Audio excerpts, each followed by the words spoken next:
Today we're going to be taking a look at 10 signs that your ex is pretending to be over you. Now, these signs are not just pulled out of a hat. One of the things that we've been incredibly lucky to have is quite a few success stories. People who've come through our program and successfully have gotten an ex back. But what we've done is we've looked at these particular success stories to figure out which signs that exes exhibited to prove that they were just pretending to be over their ex. And that's how we came up with the 10 signs that you're gonna hear about today. So let's just jump right into it. Sign number 1, you believe that your ex is an avoidant attachment style. One of the buzzwords that we've been talking a lot about on the YouTube channel is attachment styles. Specifically, the 4 different main categories of attachment styles: secure, anxious, avoidant, and fearful. One of the things is how avoidant attachment styles tend to react after a breakup. You see, contrary to what you would believe, someone who has an avoidant attachment style will actually want you to move on before they'll begin to miss you. In a weird way, that's not technically pretending to be over you, but in an odd way, it kind of is. So think of it like this. If you diagnose your ex as having a potential avoidant type of an attachment style, then one thing that you need to understand about avoidant attachment styles is that it's going to naturally take longer to get this person back. And they are purposely not going to want to give you the time of day until they feel that you have moved on. And it's only then that they will feel internally like it's okay for them to miss you. So in a weird way, pretending to be over you is baked into an avoidant attachment style. Sign number 2. The couple routine never really changes. All right, so when you date someone, you get into a routine. You talk at certain times every single day, you call each other every single day, and usually when you have a breakup, that routine immediately gets interrupted. But what happens if it actually doesn't? Your ex actually initiates a breakup saying, you know what, I'm just not in love with you anymore, but let's be friends. And then they proceed to do everything that they were doing with you before without all of the intimacy involved. Well, I think one of the things that you need to understand is the psychology of someone who would do this. A lot of times when someone who breaks up with you and keeps the same routine, they're doing one simple thing, whether it be consciously or subconsciously. They have a bit of the grass is greener syndrome, meaning while they were with you, think that they can do better than you. But there's still a little bit of a harboring doubt that they keep in the back of their mind. So they break up with you and decide to play the field, but also kind of keep the homestead safe, so to speak.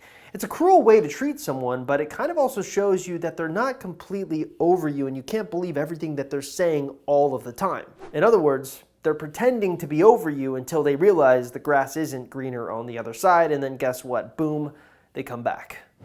Sign number 3. They're always stalking your social media.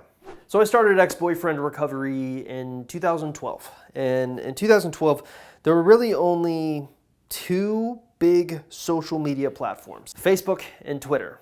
Tell you the truth, no one ever used Twitter at all for dating. They used it for more political substance, which meant there was only Facebook to contend with.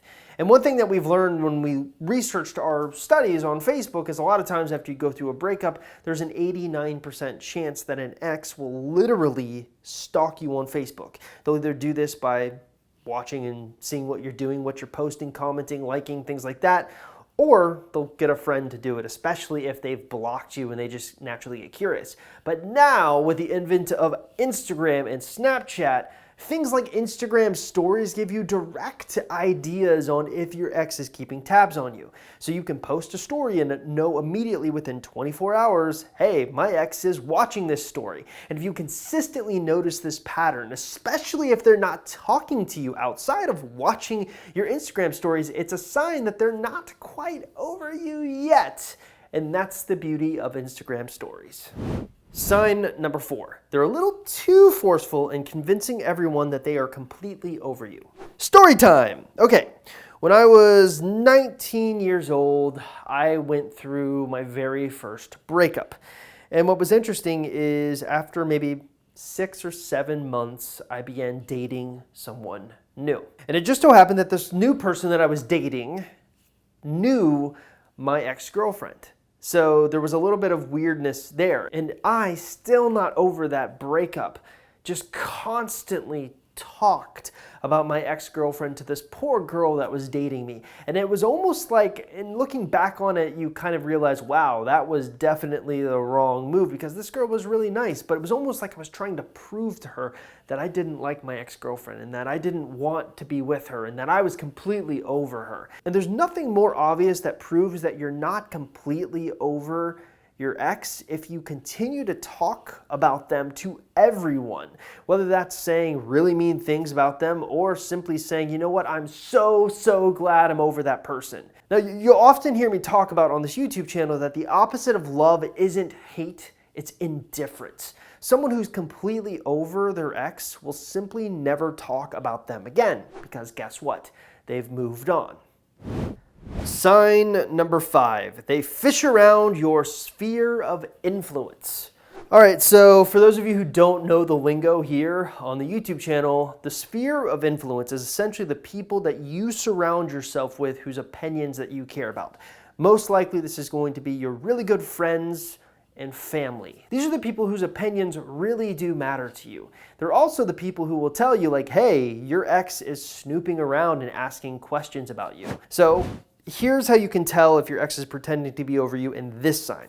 Your ex has not talked to you at all, meaning the breakup went down, they haven't talked to you at all, but they've talked to almost every single one of your friends or family asking questions about you. In a weird way, this is their way of trying to prod and say like, hey, I'm worried about you, but I'm too prideful to be the one that reaches out first. It's also a way of saying, hey, you reach out first. Kind of a weird approach. But it's also a good sign that they're having a lot of trouble getting over you. They're thinking about you constantly, so much so that they're willing to take an action that kind of makes them look desperate and talk to your sphere of influence.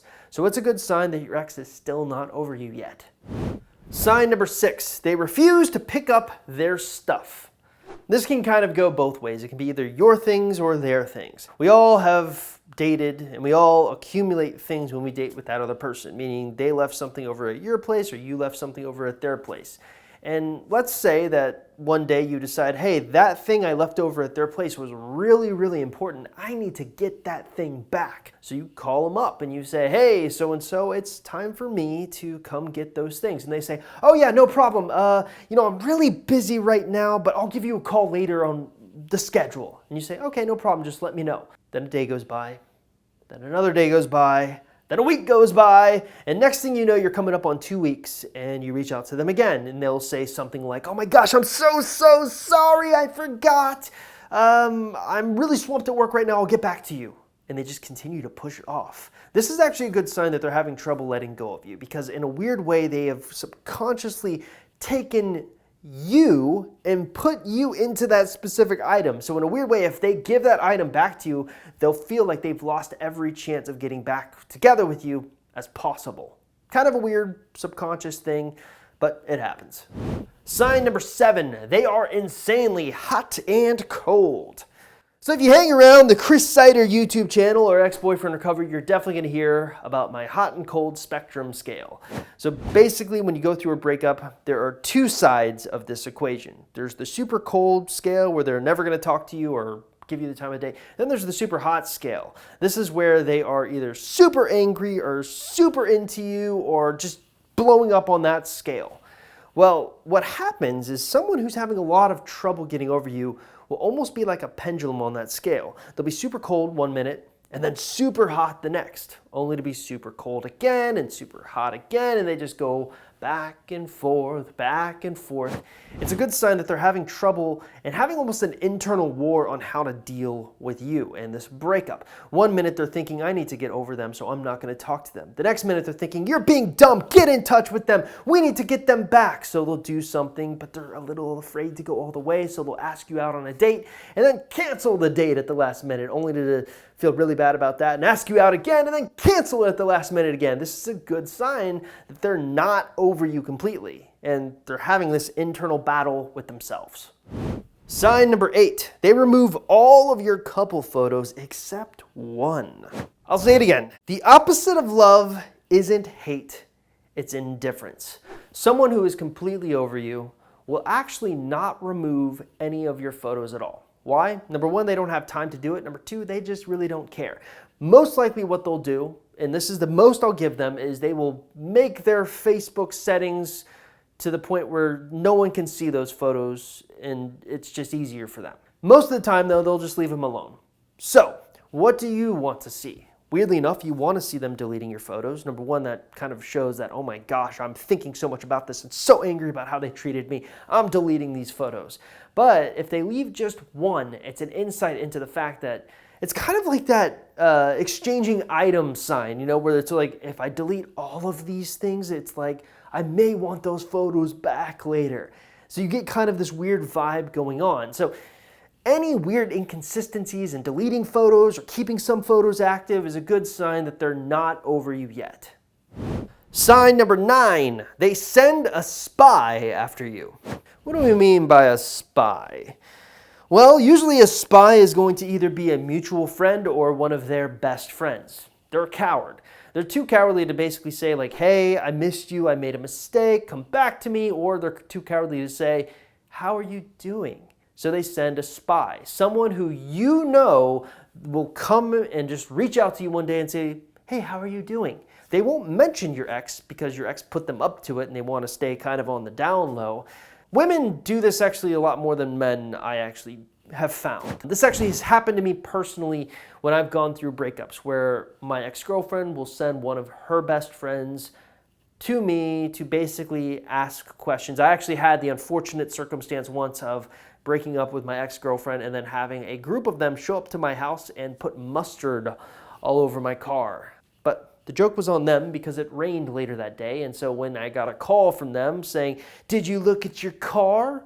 I said, no, and then I walked out to look out the window and realized there was nothing on my car, but I could see that the rain had washed the mustard or mayonnaise or whatever they had put on the car because it was all on the ground. So I have seen weird things like that and have experienced weird things like that happen. Usually it won't be that forceful because that's kind of a high school knee-jerk, kind of immature reaction. Most of the time it's going to be a friend who's a shoulder to cry on, who's just a spy trying to get information and passing that information on to your ex. Sign number 10, they rebound really quickly. So we know a lot about rebound relationships. Specifically, a lot of times real rebound relationships will actually occur or they will meet this person while they are still with you. I actually want to say, let's throw that out in this specific circumstance. We're trying to almost look for knee-jerk reactions. So that means your ex had no knowledge whatsoever of this new person that they've moved on with. They break up with you and then a few days go by and then they jump into a new relationship. The reason I say that's kind of an important thing to keep an eye out for is because the more likely they are to quickly jump into a new relationship, it's more indicative that their decision is more about you than it is about them feeling for this new person. They're simply using the new person to stop thinking about you, which is not the best way to handle it, but it is a way to handle it, and it does show you that they're not over you completely yet. Hey there, I just want to say, if you haven't already, make sure you take the Ex Recovery Chances quiz on our website, www.exboyfriendrecovery.com. It's a simple, free 2-minute quiz that's basically designed to tell you what kind of chance you have of getting your ex back. Now, if you want to take this quiz, simply look in the description below this YouTube video and click the link you see there. Also, if you haven't, make sure you like, comment, or subscribe to this YouTube video or the YouTube channel. Every little bit helps. I'll see you guys next time.